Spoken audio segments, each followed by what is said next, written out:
A pair of beasts in the East were in action in their respective matchups. Let's head to Cleveland. That's where Donovan Mitchell hosted Nikola Jokic and the Nuggets here in this one. I learned a new nickname here for Karis LeVert. Have you heard this, Perk? No, I haven't. What is it? Dirty Verdi? Can we say that? Dirty LeVerty? I mean, it got to be something behind it in the locker. Well, I mean, when you're playing like that, Donovan Mitchell, I mean, look at him. LeVert heating up. Three-point range in this game. I feel so bad for Jokic. Get that man some help. Ooh. Let's go ahead to the second here where they didn't let up. Nikola Jokic, as you mentioned. The feathery touch. Can I say that Jokic had a 20-20 triple-double in this game, and I thought the Cavs did a good job against him? 139th career triple-double, passing Magic Johnson for third most in NBA history. 27 points, 20 rebounds, 11 assists. But it's LeVert. 20 points for 4 different players here for the Cavaliers. Including LeVert, and they hit 16 more three-pointers. Denver had 76 points in the paint and lost by 12. How about that? 2024. Now to the Garden. That's where the Knicks hosted the Hornets here. Jalen Brunson. The Knicks have won 5 straight, remember, Wilbon. Yes. Brandon Miller, though, yes. if you don't watch Charlotte. Disgusting move. That was a disgusting spin move. Look at this. You see him. That's OG Anunoby he left in the dust. You're going to be Knicks seeing on that play again in the Big 3 when we're counting down our top plays of the night. Jalen Brunson. Oh, went every part of the rim before it went down. They're starting to hit that stride. We were waiting. I don't think we thought it was going to take this long, but the Knicks are getting there. Getting the last year's form. Brunson had 19 points in the first quarter. The Knicks down 32-30 after 1. But in the third here, Mikal Bridges hits OG, connects for 3. Yeah, I mean, OG is now comfortable.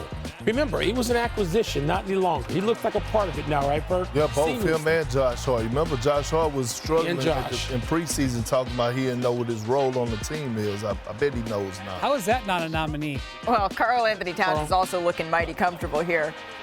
People can criticize him defensively, but not what he's doing at his primary end of the floor. And Anunoby fired up.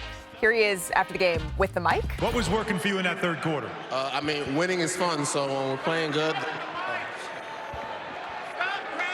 I knew this was going to be an adventure. It always is. Next time we're going to get you your own mic, I promise, but it's okay. I'll hold on to it. You can do the answers.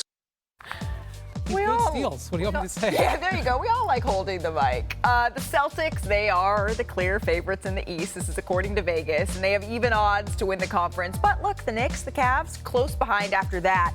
You go down a tier in terms of odds. But this is the NBA. Anything can happen, right? The reigning champs remain the team to beat out in the East, although the Cavaliers atop the standings. Michael Wilbon, which team do you think is best equipped to challenge Boston? Best equipped to me also includes emotionally. We can go through and talk about rosters and all that sort of thing, but emotionally, the Knicks, given what they've gone through, particularly last postseason, Malik, and you know you always tease me about how I talk about how you have to have some misery.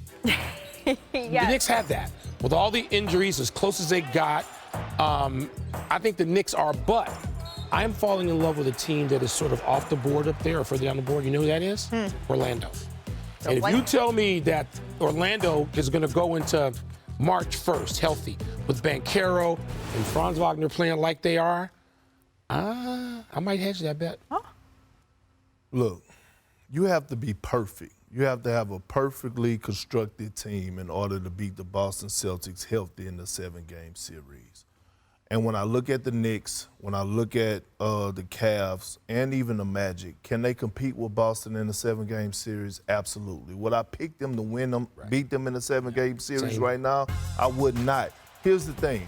When you look at the Cavs and you look at the Knicks, you know what separates the Knicks from the Cavs to me? What? And I've been watching the Cavs closely. Do they have the perimeter play to put up buckets? Absolutely. They don't have the perimeter play to defend. Right? They trying with Okoro, but he's just not cutting the mustard. When you look at what the Knicks have and Mikal Bridges, Josh Hart, who will cut you everywhere but loose, and OG Anunoby.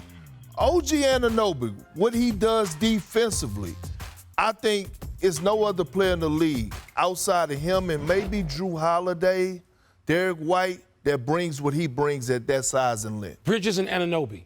Yep. You have them healthy going into a series. I'm with you, Perk. I'm not going to pick the Knicks to beat the Celtics, but you asked the question, equipped. To me, those two perimeter defenders really bring things closer to equal. The Knicks have the big wings that you need to deal with Brown and Tatum. The Cavs have the roster that you need. Neither one of them have the total package. Right. And Giannis, he's got some stuff, but they don't defend well enough. So I don't think anybody. You brought up Giannis. You brought up the Milwaukee Bucks. They face the Boston Celtics tonight, so it's time now for Setting the Pick, brought to you by ESPN Bet. This game is on ESPN. Both teams are red hot. Milwaukee's won 8 of their last 10. The Celtics have won 9 of their last 10. And Chris Middleton is expected to be back, make his season debut for the Milwaukee Bucks in this nice, easy cakewalk game against the Boston Celtics here. So who you got, Perk? The game is in Boston. Yes. It's beef between Jaylen Brown and Giannis. That crowd is going to be very fired up. Boston is going to be fired up. Boston is going to win by double digits. Double digits. Amen. The beef part of it is important in this case. Now, I know it's like December in the NBA. You wouldn't think it would be. I think it is. By the way, if you told me this was 3 weeks from now and Middleton had a chance to be out there, and Brian already alluded to this, defensively, what is Milwaukee going to be able to do? Middleton's almost got to be the answer to that. Can he be the Middleton we saw in 2021 defensively? Maybe not, but that's where their hope lies. Say about tonight. No Porzingis. Giannis is going to the basket like he's never gone before. I think Boston wins. Giannis could get 50. Ooh. It's Giannis' birthday, so it could be 30th in birthday for for something Giannis? special Al here. Horford. Yes. Wanna try to boast at what I look like. Think I'm gonna try to wear, pull up long range. Jimmy with the heat, I'm on fire. It's NBA, I'm here,